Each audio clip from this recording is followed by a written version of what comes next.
Bonjour et bienvenue sur Casting Call, le podcast de la rédaction de casting.fr. Je suis Soledad Franco et aujourd'hui j'ai le plaisir de recevoir un homme qui a fait de sa vie une question posée au monde. Une question sans plainte, sans cri, mais avec cette force tranquille qui déplace les lignes. Il est né à Bombay, déposé dans une poubelle. C'est une histoire vraie, c'est pas une histoire, c'est pas un film. Il est né à Bombay, déposé dans une poubelle. Un premier souffle né du silence et de l'abandon. Mais dans ce souffle, déjà, celui de la survie, celui de l'espoir. Recueilli par les sœurs de Mère Teresa, il arrive en France. Enfant adopté, entouré par l'amour d'une famille simple, des silences habillés de prières. Il voulait devenir prêtre. Il fera 4 ans de séminaire, puis il deviendra docteur en philosophie. Il écrira. Il enseignera. Il créera une plateforme d'interview philosophique. Devenir pour agir. Convaincu que les idées ne valent que si elles peuvent être partagées.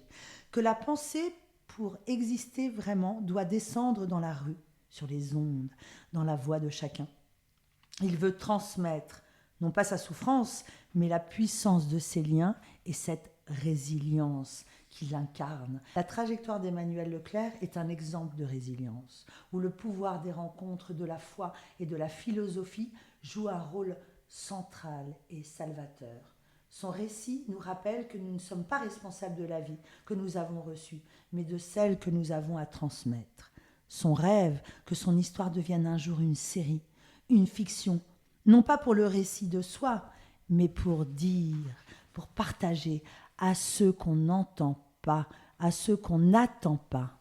Vous avez le droit de rêver aussi. Il est avec nous aujourd'hui, avec sa seule boussole, celle de l'amour et surtout de la simplicité. Emmanuel Leclerc, bonjour. Bonjour Soledad, bonjour. La devise de ce podcast est « Ose devenir celui dont tu rêves ». Qu'en est-il pour toi en cette année 2025 ? Déjà, merci pour cette belle introduction. Je suis très ému par cette belle introduction. Une toute petite... tu disais que j'ai été recueilli par les sœurs de Mère Teresa, et en fait, c'est par Mère Teresa elle-même, en personne, qui m'a récupéré. En personne. En personne. Et en fait, c'est ce qui fait pour moi à la fois cette force, tu vois, cette richesse. Et pour ta question, ose devenir celui que tu es aujourd'hui, en 2025, il y a une seule chose que je souhaite devenir, c'est moi, encore plus moi-même. Tu vois, j'aime beaucoup cette phrase de Catherine de Sienne, Sainte Catherine de Sienne, qui dit « Si tu deviens qui tu es, tu mettras le feu au monde ». Et je crois qu'aujourd'hui, c'est le plus grand défi de l'humanité, de devenir qui l'on est, et à la fois c'est le plus grand combat. Parce que finalement, dans le fait de devenir qui l'on est, d'un côté, on ne se connaît pas vraiment, et de l'autre côté, on cherche à se connaître, c'est-à-dire cherche à être en harmonie avec son intériorité. Donc, c'est ce que je souhaite. Avec son intériorité. Emmanuel Leclerc, tu as été trouvé dans une poubelle. Ça paraît fou, ça paraît dingue. À Bombay, est-ce que tu sais quelque chose de ta naissance? Est-ce que tu sais quelque chose de tes parents? Alors, je suis retourné en Inde il y a 6-7 ans, et j'ai appris plusieurs choses. Et j'ai appris plusieurs choses parce que je suis allé dans l'orphelinat qui m'avait fait vivre pendant 11 mois, puisque j'ai vécu 11 mois dans l'orphelinat. Et en fait, il y avait 3 indications que l'on m'a données hyper importantes, que lorsque Mère Teresa m'a récupéré, j'étais tout nu dans la poubelle, et il y avait 3 indications sur mon corps qui m'ont identifié, et qui pour moi sont des identifications fondamentales. Première, c'est qu'au bout, j'avais un petit collier, une petite ficelle, avec un bout de papier sur lequel était écrit mon prénom, Robin en français, Robin en anglais, en hindi. Et j'avais 2 autres informations très très importantes. Sur mon bras était marqué le prénom de maman, Shubhadra, qui veut dire en hindi la bonne mère. C'est quand même extraordinaire, tu vois, la bonne mère qui abandonne son enfant. J'avais écrit un livre sur le don, l'abandon, parce que dans le mot abandon, il y a le mot don. Et je remercierai toujours mes parents de m'avoir donné la vie parce que finalement, ils m'ont donné la vie, mais même s'ils m'ont abandonné, c'est pour me redonner de nouveau. Et la troisième information, c'était ma date de naissance, 9 septembre. Et sur les registres, il y avait marqué que j'avais été récupéré le 19 septembre. Tu avais 10 jours. J'avais 10 jours. Le plus grand mystère de ma vie, aujourd'hui, c'est les 10 jours. Je ne sais pas ce qu'il s'est passé dans ces 10 jours. Plus grand mystère. Et c'est énorme parce que je me dis, mais que s'est-il passé pendant les 10 jours? Au bout de 10 jours, maman m'a abandonné. Mais où est-ce que j'ai vécu pendant ces 10 jours? Que s'est-il passé? Où est mon père, etc. Où est-ce que j'ai des frères et sœurs? Ce sera le plus grand mystère de ma vie. Mais tu as ta date de naissance. Et j'ai ma date de naissance. Tu as ce prénom Robin. C'est ça. Et pourtant, c'est Emmanuel Leclerc qui est face à moi. Mais peut-être Robin intérieur. Tu vois, parce que mon ange gardien, je l'appelle Robin. Parce que je ne peux pas nier le fait que mes parents m'aient appelé Robin. Pourquoi m'ont-ils appelé Robin? Ça, je ne sais pas. Mais ce que je sais, c'est qu'ils m'ont identifié, ils m'ont donné la vie, ils m'ont donné un prénom. Et je me dis, à travers tout cela, ils ont voulu que je vive. Jusqu'à quel âge tu as connu Mère Teresa? Tu l'as fréquentée? Je ne l'ai jamais connue, je ne l'ai jamais rencontrée. J'aurais voulu aller à ses funérailles en 96. Elle est décédée quelques jours après Lady Diana. C'était 10 jours. Mais tu as été recueilli par elle. En personne par elle. Donc tu l'as déjà rencontrée. Je l'ai rencontrée. Mais tu n'en as pas le souvenir, tu étais trop bébé. Elle m'a touché, elle m'a porté, elle m'a transporté, elle m'a déposé. Lorsque tu as été trouvé dans cette poubelle, c'est violent, hein, la poubelle. Tu étais en fait sain, en bonne forme? Non. Ah non, alors j'étais tout nu.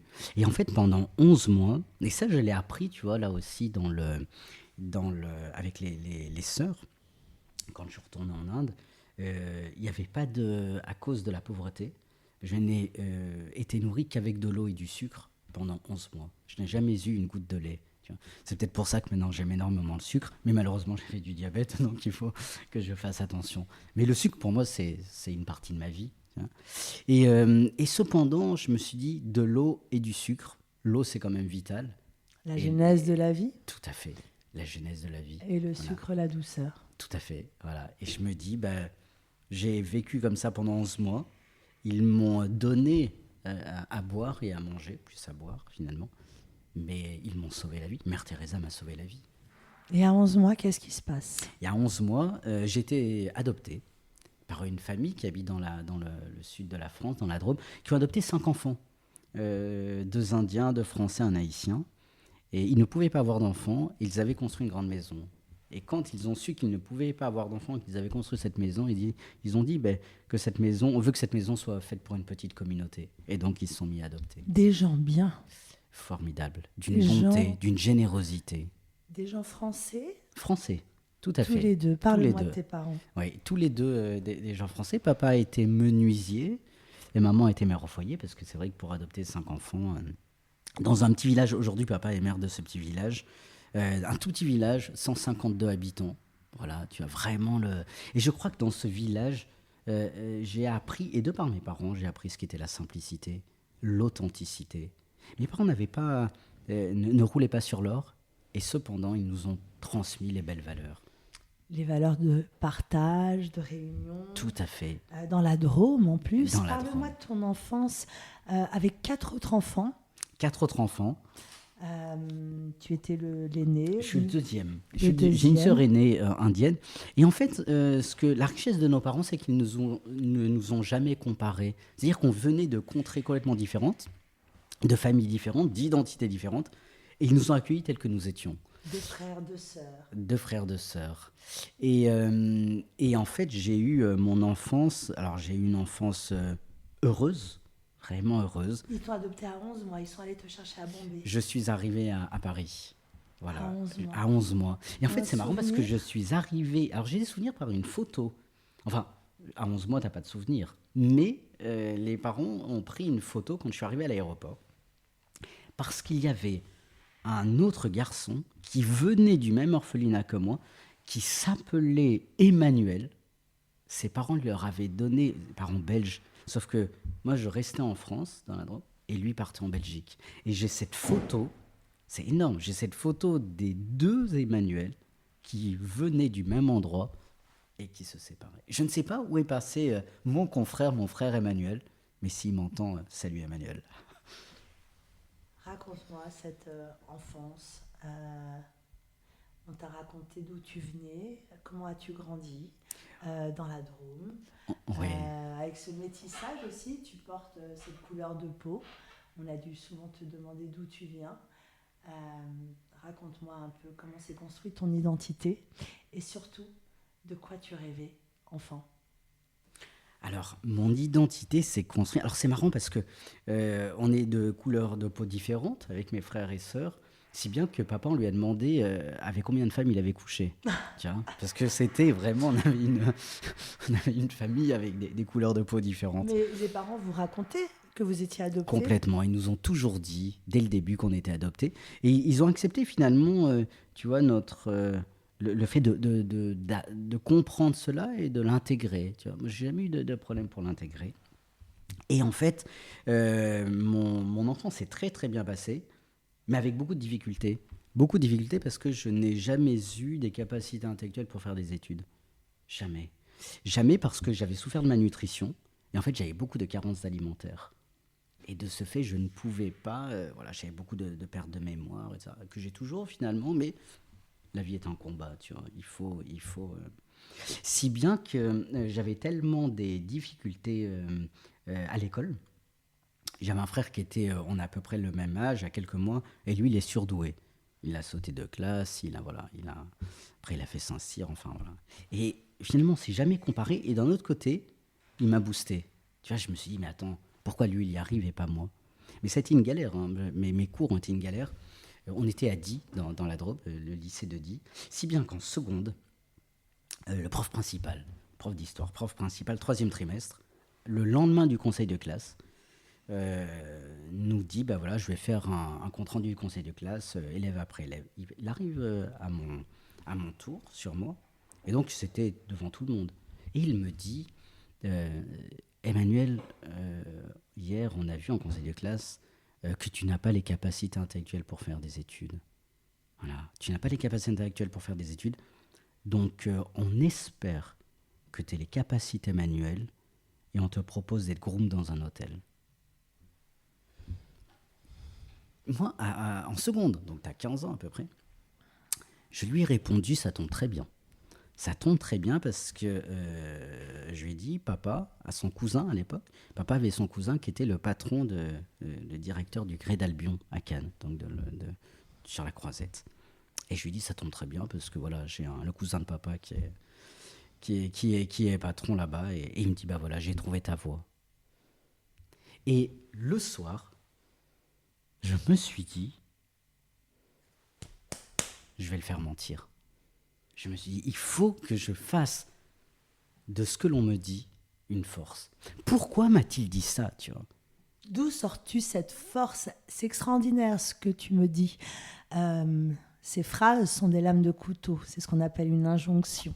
Ça aurait pu te terrer et t'enfermer dans une position sociale qui t'aurait amené si loin de ta réalité aujourd'hui. D'où elle te vient cette ressource, cette source? C'est quoi? C'est l'éducation de tes parents? C'est le mystère de tes origines? Je pense que c'est le mystère de mes origines parce que sur le registre en Inde, il y a marqué cette phrase que les sœurs m'ont dit quand je suis allé en Inde. Robin se bat pour vivre. Dès mon berceau, Robin se bat pour vivre. Il me dit, c'est extraordinaire. Et je crois que cette force, finalement, je l'ai de par ma naissance, mais je l'ai aussi de par l'éducation parce que je suis très, très indépendant et solitaire de nature. Et je me suis dit, voilà, beaucoup n'ont jamais cru en moi. Très bien, je les laisse ne pas croire en moi. Mais si il y a une personne qui peut croire en toi, c'est toi. La connexion à sa véritable nature. Et cette quête interminable tout au long d'une vie de se rencontrer soi-même. Tes parents, c'était des parents aimants, j'ai l'impression. Tu t'entendais bien avec ses frères et sœurs? Oui. Vous êtes encore unis? Ah oui, complètement. 18 petits-neveux et nièces. Quel bordel. On n'a malheureusement pas beaucoup la joie de se retrouver tous ensemble parce que voilà, après chacun a sa vie, chacun a son. Mais on est très proches, tout en respectant, tu vois, notre identité. Et puis voilà, ils ont leur famille, etc. Il n'y a que moi qui suis célibataire, seul et tout. Et voilà, je suis très heureux d'avoir de leurs nouvelles, de prendre de leurs nouvelles et de les revoir quand on se revoit. Tu rêvais de quoi alors, enfant? D'être médecin. Ok. Ouais, je voulais être médecin, chirurgien, cardiologue. C'était ce que je voulais faire. Ça, c'était la première chose que je voulais faire. Je me suis dit, en fait, j'aime les gens. Voilà. Et j'aime les gens. Et il y a quelque chose que j'aime beaucoup chez les gens, c'est le cœur. Parce que le cœur, il est là pour aimer et être aimé. Mais surtout, le cœur, c'est ce qui permet de respirer, de vivre. Et je suis un amoureux de la vie. Complètement amoureux de la vie. Et je me suis dit, bah voilà, je veux soigner le cœur des gens. Très bien. Après, je me suis aperçu que la réalité étant telle que je n'étais absolument pas doué dans les études. Ou peut-être que l'école n'était pas adaptée à ton style aussi, parce que je pense que actuellement on parle beaucoup de cette école qui devient un peu poussiéreuse pour les personnes singulières et différentes. Et ici, chez Casting Call, on reçoit tellement de témoignages de personnes singulières qui ont souvent été mises de côté à l'école et définitivement après, on se révèle. Philosophe, on va parler de philosophie. Tu veux démocratiser la philosophie, l'amener sur les plateaux, dans les radios, la rendre vivante. Ça a toujours été un souhait pour toi ? Oui, alors je reviendrai sur ta précédente question 30 secondes, parce qu'un de mes autres rêves, c'était de devenir prêtre. Ah, Je voulais devenir prêtre. incroyable. Et je me suis, parce que je suis issu donc d'une famille pratiquante, Catholique. exactement, pratiquante. Et en fait, j'ai eu cette vocation pour devenir prêtre, tu vois, là aussi pour m'occuper du cœur des gens, du cœur de l'âme, etc. Et j'ai fait 4 ans de séminaire. Et au bout de 4 ans, on m'a dit, tu n'as pas le profil séminaristique. Pourquoi ? Entre nous, soit dit, je n'ai jamais compris. Mais on m'a dit une phrase qui m'a fait réfléchir. On m'a dit, Emmanuel, tu n'es jamais là où il faut être et tu es toujours là où il ne faut pas être. Oh là là. Et je me suis dit, c'est dommage, j'en ai beaucoup souffert parce que voilà. Mais étant atypique, je crois que je ne correspondais pas et je crois que je ne corresponds toujours pas finalement, tu vois, à ce que le. Est-ce que tu peux nous dire vraiment pourquoi ? Pourquoi je suis parti. On m'a demandé de partir. Je pense que je rentrais pas dans les cases. Mais ça veut dire quoi ? Ben voilà. Et en fait, je crois que quand tu veux devenir prêtre, il faut rentrer dans un moule. Voilà. Et moi, je ne peux pas être dans un moule. C'est plus fort que moi. C'est plus fort que moi. Encore un rejet. Oui, c'est ça. Encore un rejet, encore un abandon. Mais exactement. J'ai eu 4 abandons dans ma vie, hein, jusqu'à maintenant. Le premier, c'est ma naissance. Voilà. Le deuxième, c'est le séminaire. Le troisième, c'est mon directeur de thèse qui m'a lâché au bout de 900 pages. J'avais écrit 900 pages pour soutenir ma thèse de doctorat. Il m'a lâché parce qu'en même temps, j'étais au séminaire, donc c'était idéologique. Et je me dis, c'est pas possible. Je me suis battu pour retrouver un directeur de thèse. Voilà. Et mon 4e abandon, c'est l'année dernière. C'est tout récent. On me proposait de rentrer à la télévision pour une émission à condition d'avoir un sponsor. J'avais trouvé un sponsor, un milliardaire, qui m'a lâché en plein milieu d'été. Je n'ai aucune de ces nouvelles jusqu'à présent. C'est l'histoire de la vie. Et justement, c'est ce qui nous permet de réellement trouver sa force. Et je parle toujours de dépassement de soi. Ce dépassement de soi pour des personnes indestructibles comme toi, qui se bat pour la vie, ce sont des êtres de lumière qui sont constamment déjoués, mais qui finalement, si on résiste, on trouve toujours la lumière. La philo, quand est-ce que tu as découvert la philo et comment c'est apparu dans dans ta vie. La philosophie qui me passionne aussi, c'est l'art de savoir se poser des questions, c'est ça? Oui, alors je reprendrai juste ta petite formule. J'aime beaucoup cette formule du sociologue philosophe Claude Lévi-Strauss, qui souligne, je le cite, un homme savant, ce n'est pas celui qui trouve les bonnes réponses, c'est celui qui sait se poser les vraies questions. Donc des questions fondamentales. Tu vois. Et je suis passionné de philosophie. J'en vis, je respire la philosophie, de cet amour de la sagesse, cet amour du vrai, du beau, du bien. Et cet amour de la philosophie, cette passion de la philosophie est née je crois, de cette curiosité. Pour réfléchir, il faut être curieux. Et à la fois, pour interroger le monde, il faut se laisser interroger par lui. Et c'est ce que je fais tous les jours. Je me laisse déstabiliser par le monde. Tu vois. Et c'est ça qui me permet d'essayer de le comprendre, de l'expliquer, de l'aimer encore plus, de ne pas le juger, mais de l'aimer et de se dire, mais on est dans ce monde-là aujourd'hui, on a une place, chacune et chacun a une place. Qu'est-ce que je peux faire, quelle pierre je peux apporter à cet édifice de la construction de l'humanité? Et pour moi, la philosophie, c'est ça. C'est d'essayer, à ma petite échelle, de faire réfléchir les personnes. Et c'est pour ça que j'ai fondé Devenir pour agir, cette première plateforme numérique européenne d'interviews philosophiques, où j'interviewe des personnalités complètement diverses et variées, dans des domaines complètement différents. Je n'interviewe aucun philosophe. La toute première était une philosophe, parce que je voulais vraiment lancer ce projet, mais je me refuse d'interviewer des philosophes. Parce que je me dis, on a toutes et tous quelque chose à s'apprendre. Si on est là, j'aime beaucoup parce que si on est là, on se dit, mais voilà, une pierre à l'édifice, on s'emboîte, on se construit, on s'apprend, on s'entraide.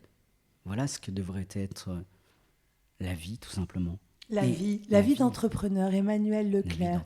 Il me semble que tu réponds à tous les piliers nécessaires d'un chef d'entreprise, c'est-à-dire la résilience, l'ambition, l'envie, le dépassement de soi, au-delà des injonctions, ces injonctions que tu as eues toujours si petit, et tu es devenu auteur de livres, intervieweur avec cette plateforme. Et ça me rappelle ce qu'on t'avait dit en seconde. Quel défi, quelle trajectoire inspirante. Emmanuel, tu dis « La vie est un combat, accepte-le ». C'est le titre de ton autobiographie qui est sortie il y a 4 ans. Qu'est-ce que ça veut dire exactement? Qu'est-ce que tu pourrais dire à tous les gens qui nous écoutent, à tous les auditeurs qui rêvent d'entamer une carrière artistique, de sortir de leur souffrance, harcèlement, non-connexion à soi. Qu'est-ce que ça veut dire, ça? La vie est un combat, accepte-le. Alors cette phrase, ce titre, elle est issue de la grande prière de l'hymne à la vie de Mère Teresa. Elle fait une grande prière et elle dit « La vie est un combat, accepte-le ». À toutes les personnes qui nous écoutent aujourd'hui, qui se battent pour vivre, parce que je crois que on se bat pour vivre. Mais tu sais, je suis un amoureux de la nuit. Un amoureux de la nuit. Et je me dis, mais est-ce que tu prends conscience que le matin... Aujourd'hui, on est dans un monde complètement paradoxal, parce que tout le monde veut tout maîtriser. Je veux maîtriser ma vie, je veux maîtriser ce que je fais, etc. Très bien. Mais la nuit, quand tu dors, c'est le seul moment où tu ne maîtrises rien. Et le matin, tu es en vie. Le grand mystère de la nuit. Énormissime. Et je crois que les personnes qui nous écoutent, je dirais, acceptons cette nuit. Acceptons cette nuit où il y a beaucoup de combats qui se passent. Tu vois, le combat avec les autres, combat de l'incompréhension, combat ça. Acceptons-le, mais en faisons une force. Faisons-nous une force, c'est-à-dire que la nuit doit devenir lumière. La nuit doit devenir lumière. Et pour la petite anecdote, mes livres ont toujours pris jour la nuit. Je n'ai jamais écrit le jour. Le jour, je m'inspire des gens, des rencontres, etc. Je suis un amoureux des rencontres. Tu vois, dans ce mot « rencontre », il y a le mot « contre », mais c'est-à-dire avec. Tu vois, rencontrer avec l'autre. Tu es là, tu lui dis, mais pourquoi une rencontre est-elle aussi belle? Parce que du moment où tu lui en donnes un sens, elle prend une direction, elle prend une signification, elle prend avec la sensibilité. Il y a tout dans la rencontre. Voilà. Et donc, à toutes les personnes qui nous écoutent aujourd'hui, peut-être je leur dirais, mais accepte cette nuit dans laquelle tu es, mais sache qu'au bout de la nuit, il y a l'aube. Cette petite lueur d'espérance, comme dit Peggy, cette petite lumière d'espérance. Et cette petite lumière d'espérance. Enfin, moi, ce qui me scie, c'est ce professeur qui t'a parlé avec ces mots qui sont des lames pour t'annoncer un futur plutôt triste. Et finalement, tu deviens philosophe, auteur, tu as une plateforme. Comment est né ce livre et comment tu as fait tu as eu une idée, tu as écrit, tu as démarché une maison d'édition. Comment ça s'est passé d'ailleurs pour tous les gens qui nous écoutent et qui veulent écrire un livre? Quelles sont les étapes? Alors, pour ce livre, donc le 9e livre, cette autobiographie, je n'ai jamais voulu l'écrire. L'éditeur est revenu 3 fois la charge. La première fois, j'étais au séminaire. Je me suis dit, Jésus, Marie-Joseph, c'est qu'à de le dire. Je me suis dit, mon Dieu, si je commence à dire à mes supérieurs que je vais écrire mon... Mais je ne me sentais pas appelé, tu vois, à l'écrire. Deuxième fois, l'éditeur me rappelle au moment où on me dit de sortir du séminaire. Il me dit, t'as pas voulu l'écrire dans le séminaire, maintenant que t'es sorti, écris-le. Je dis non. Troisième fois, il revient à la charge, il me dit, là, t'as pas le choix. C'était pendant le confinement. Il me dit, de toute façon, tu vas passer à ça. Et en fait, je l'ai écrit à ce moment-là, et qui a été pour moi le livre le plus difficile à écrire. Parce difficile. Que c'est ton histoire. Oui, et puis parce que tu écris jeu. Quand tu couches un jeu sur un papier pour l'éternité, tu ne sais pas quelle interprétation le lecteur va-t-il avoir de ton jeu. Et je me dis, mais voilà, entre dire jeu et l'écrire, il y a un gouffre abyssal. Et je me dis, mais comment ce jeu va-t-il être interprété?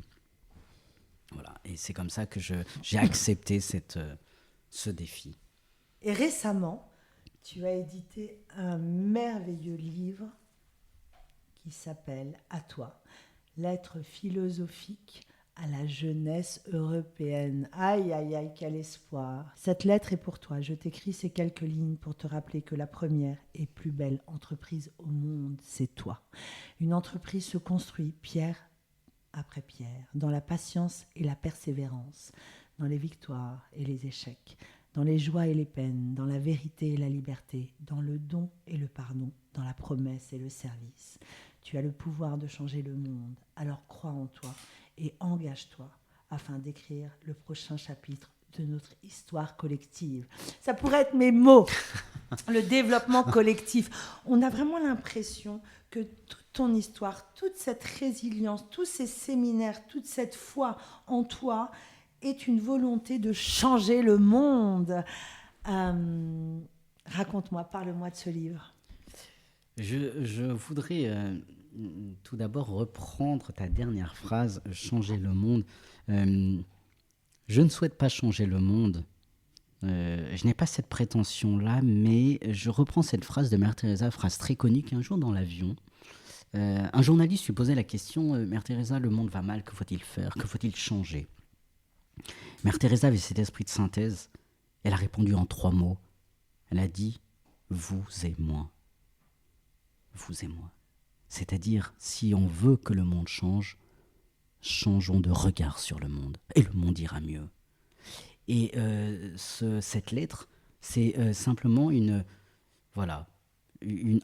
peut-être que je propose, en tout cas, un autre regard sur le monde, mon propre regard, qui n'est absolument pas un livre de morale, un livre moralisateur, mais simplement un livre de conseils, de sagesse pratique, pour reprendre le titre de ma thèse de doctorat et ce titre de Paul Ricoeur, la sagesse pratique.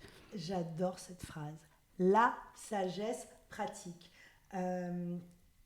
Parce que quand on lit ton livre, tu parles même de sport. J'aimerais retrouver cette phrase. Te rappelles-tu, tu parles de sport. Te rappelles-tu que le sport est fondamental pour ton équilibre de vie? Moi qui parle toujours mon corps, ma carrière. C'est effectivement un manuel extrêmement pratique, simple, accessible et qui est un outil précieux de vie, comme un moteur extrêmement puissant.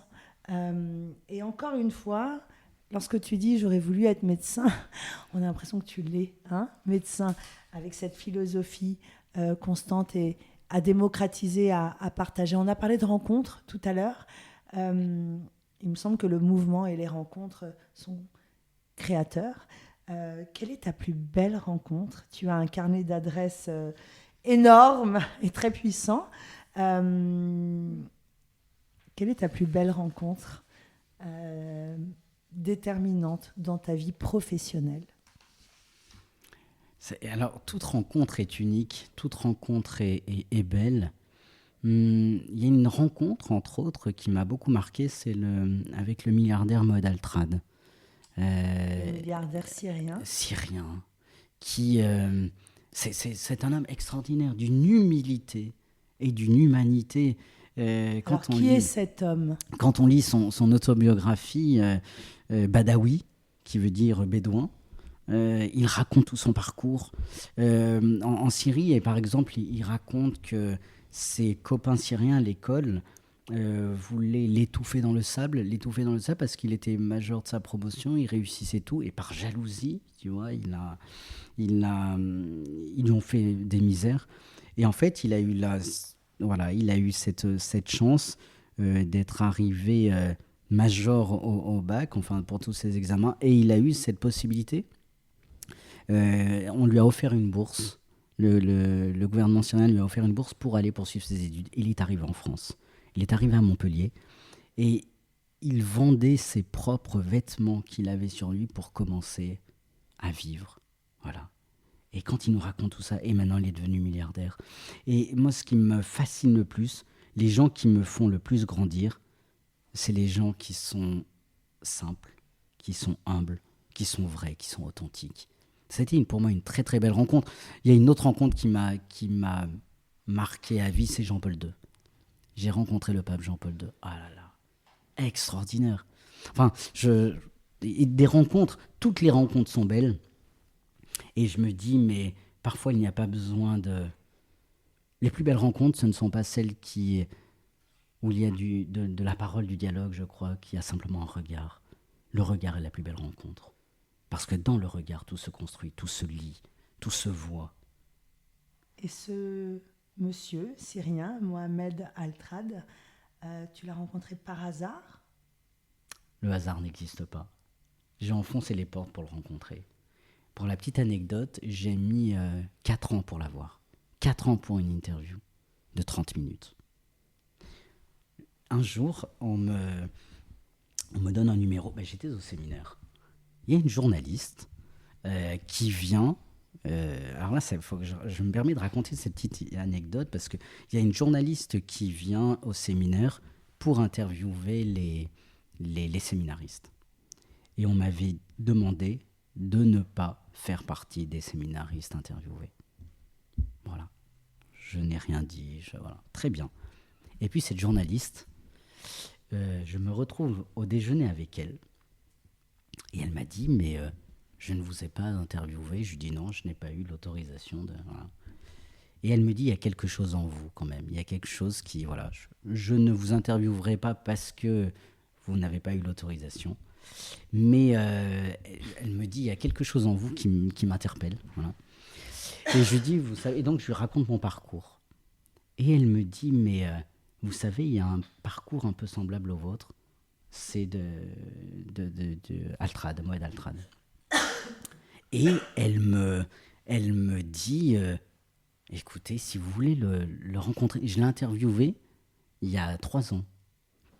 Je vous donne son numéro, comme ça. Si un jour vous voulez le rencontrer, etc. Et je me dis, mais c'est la première fois qu'on me donne, j'ai même pas de mail, rien du tout. Bon. Et je sors du séminaire, donc quelques années après, j'avais toujours ce numéro. Et là, je me suis dit, je suis un amoureux des rencontres, je voulais construire, fonder, devenir pour agir, parce que voilà, j'ai eu cette devenir pour agir et non pas agir pour devenir. Il y a toute une réflexion là-dessus. Et je me suis mise à envoyer des textos à Moed Altrad, sans savoir qui était derrière. Je dis, cher Moed, cher monsieur et tout. Je dis, mon Dieu. Et alors, je lui ai envoyé, j'avais regardé pour son anniversaire et le nouvel an, il avait 2 textos par an, pendant 3 ans. 3 ans. Et puis un jour, j'étais sur l'autoroute, c'était un 31 août, je rentrais de la Drôme à Paris, et là, j'entends à la radio, Moed Altrad vient de gagner le contrat pour devenir sponsor de l'équipe de France, etc. Je me dis, c'est énorme. Non, je m'arrête sur l'autoroute, sur une aire d'autoroute, je lui envoie un texto. Cher Moed, félicitations, vous venez de gagner, ça, félicitations. Bon, voilà. Le soir même, minuit moins le quart, je m'en rappellerai toujours. Je vois Moed Altrad qui m'appelle, je lui dis, mon Dieu, soit il va m'engueuler parce que depuis plusieurs années, je lui envoie des messages, il me répond jamais. Il m'avait jamais répondu, hein. Jamais. Je reconnais sa voix. Il me dit, Emmanuel ? Je dis, oui, monsieur Altrad. Il me dit, écoutez, voilà, depuis 3 ans, vous m'envoyez des messages. 3 ans. Je n'ai jamais pris le temps de vous répondre et je vous présente mes excuses. Et aujourd'hui, vous m'avez envoyé un message pour me féliciter. Il dit, je ne voulais pas passer la nuit sans vous avoir contacté. Et il me dit, que souhaitez-vous que je fasse pour vous ? J'ai failli lui dire, donne-moi un chèque. Et alors que je lui avais parlé de cette émission, de venir pour agir. Et je lui dis, vous savez, monsieur Altrad, je souhaitais vous interviewer. Voilà. Et il me dit, venez quand vous voulez. On prend, et alors là, je me rappelais toujours, il me dit, ne passez pas par mon assistante. Prenons date dès maintenant. Et donc, on a pris date. Je suis allé l'interviewer. Et ce qui m'a énormément marqué, c'est un milliardaire, mais d'une simplicité. Il va me chercher un verre d'eau, un café, il va lui-même, etc. Il s'entoure de personnes, finalement, parce qu'il m'a dit qu'il était lui aussi un amoureux de l'humain, et qu'à travers l'humain, il voyait l'humanité. Et avec tout ce qu'il avait vécu lui-même, on avait une histoire semblable, n'est-ce pas ? Et en fait, on est devenus amis et on s'écrit toujours. Et je l'ai fait venir à Dreux, là où j'enseigne, je termine à l'enseignement à Dreux. Je l'ai fait venir à Dreux pour ma promotion de terminale il y a 3 ans. Et il est venu à Dreux, c'est marrant, c'est extraordinaire. Il est venu en jet privé jusqu'à Villacoublay. À Villacoublay, il avait son chauffeur qui l'attendait. Il a passé 3 heures avec nos élèves de terminale à Dreux. Pour nous donner une très belle conférence sur la persévérance, la résilience, le travail. Je me dis, mais d'une simplicité énormissime. Et à midi, il déjeunait avec Emmanuel Macron, l'après-midi avec les patrons du 440. Je me suis dit, mais c'est pas possible. Il vient nous voir, nous, élèves de terminale en philosophie. Mais en fait, il m'a dit qu'il aime la jeunesse. Tu vois, il aime la jeunesse. Il veut tout lui donner. Et en fait, en écrivant ce livre, j'ai pensé à lui parce que pourquoi j'ai écrit ce livre, Lettre à toi, lettre philosophique, ce sont simplement des conseils. Tu vois, tu parlais du sport tout à l'heure, le sport, et puis réapprendre à dormir, réapprendre à manger, réapprendre à écouter, réapprendre. Et en fait, c'est le fruit de toutes les discussions que j'ai pu avoir avec mes élèves de terminale, mes étudiants en école de commerce. Pour moi, la jeunesse, c'est la prunelle de l'humanité, c'est le trésor de l'humanité. En 2025, quand on parle des addictions aux écrans, de la violence, de ce jeune de 15 ans qui a poignardé cette surveillante, cette série sur Netflix, Adolescent, qui raconte les dérives. Et toi, tu as de l'espoir encore ? Oui. J'ai de l'espoir. Mais il y a une urgence énormissime. C'est qu'on en est responsable. Toi et moi, notre ami Raphaël, on en est tous responsables. C'est-à-dire que aujourd'hui, la jeunesse, elle est merveilleuse si on lui donne les clés. En fait, tu sais, la jeunesse, elle a les clés. Tout le monde a le trousseau de clés. Mais il faut l'aider à trouver la bonne serrure. L'intelligence artificielle, les réseaux sociaux, le personal branding, la notoriété à développer, toute cette toile d'araignée, est-ce qu'elle donne place à la pensée, au questionnement, à la philosophie, à l'amour des autres?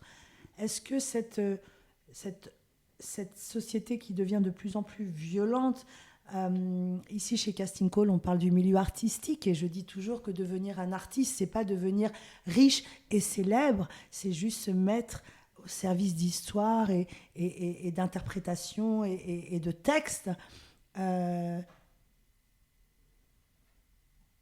Tu nous vois, toi, dans quelques années, encore dans une possible vie philosophique? Oui. Tu y crois encore? Et de plus en plus. De plus en plus, parce que aujourd'hui, je dis très souvent à mes étudiants, déconnecte-toi du monde pour te reconnecter à toi-même. Et tu vois, je m'en aperçois dans les métros. Il y a de plus en plus de personnes se remettent à lire. C'est énorme, ça. Tu vois, dans les métros, je me suis mis un défi. Je ne regarde plus mon portable dans les métros. Je regarde plus. Je mets mon portable dans mon sac, je ne regarde plus. J'observe les gens. On passe à côté de rencontres extraordinaires à cause de nos portables. On est dans une société du pouce. Les personnes qui nous écoutent, les amis, si vous voulez un jour avoir du travail, il y a deux professions qui sont en train d'exploser parce qu'il y a un travail énorme. C'est les kinés, parce qu'il y a énormément de problèmes de dos, de vertèbres, de posture, dos, etc. bien sûr. Et puis les psychologues. Parce que les gens se renferment sur eux, etc. C'est le grand paradoxe du Covid. Tu vois, c'est vraiment le grand paradoxe du Covid. On s'est dit, bon, on est tous chez soi, on va s'ouvrir à l'autre. Mais en fait, on se referme sur soi. C'est ça le problème. Et aujourd'hui encore. Et moi, dans mes cours, tu vois, alors bien sûr, j'enlève le téléphone portable. Maintenant, j'enlève l'ordinateur pour mes étudiants. Je leur dis, réapprenez à écrire. Une feuille, un papier. Utilisez le papier. Utilisez le papier. Utilisez le papier. On m'a fait la réflexion. Très récemment, un grand patron français m'a fait la réflexion parce qu'on a fait connaissance et à la fin, je lui ai dit on va échanger nos coordonnées, etc. Et, tout. Et je lui donne ma carte de visite. Et il me dit, mais t'as encore une carte? Il me dit, mais ça se fait plus maintenant, les cartes. On se met sur nos téléphones. Et je dis non.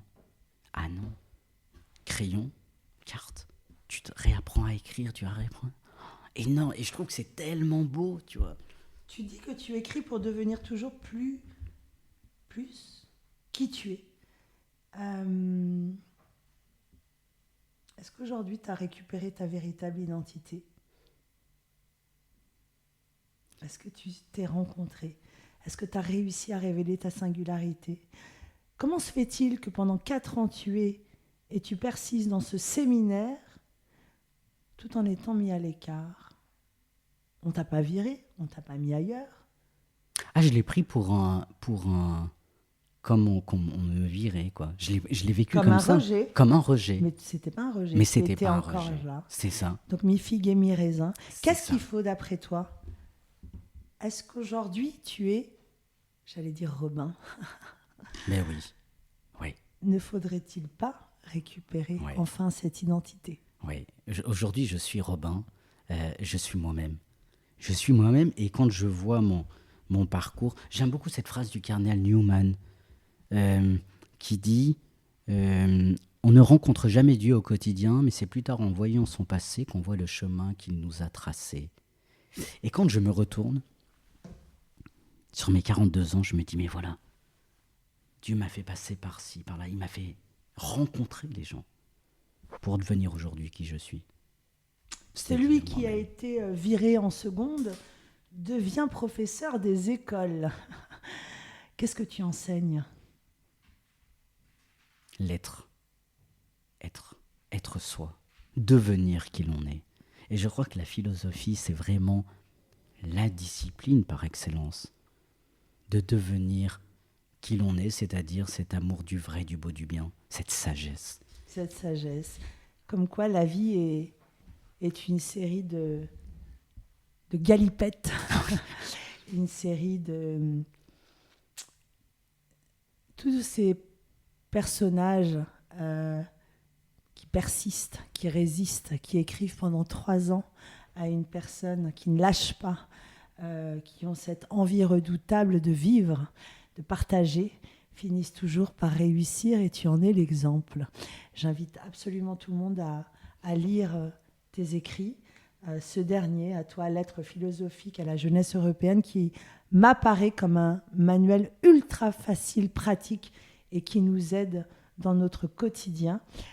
J'invite absolument tout le monde à te rejoindre sur cette plateforme Devenir pour agir, à découvrir tes interviews.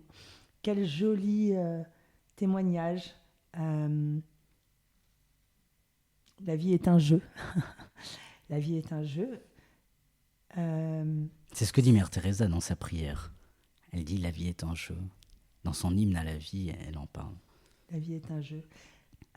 Qu'est-ce que tu dirais à ce petit garçon trouvé dans une poubelle? Tu vois, ça m'émeut.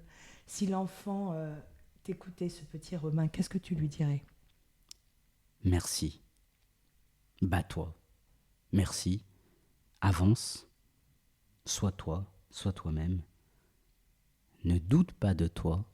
Alors que j'ai passé ma vie à douter, je passe ma vie à douter, mais je doute pas de moi, je doute finalement, tu vois, je me dis, voilà, le doute est une force, il faut avancer, il faut marcher. Alors à ce petit Robin, je lui dis, merci de m'avoir fait devenir qui je suis. Douter, se poser des questions. Merci Emmanuel Leclerc pour ce merveilleux témoignage. Lisez, lisez, lisez. À très bientôt et merci. Merci à toi.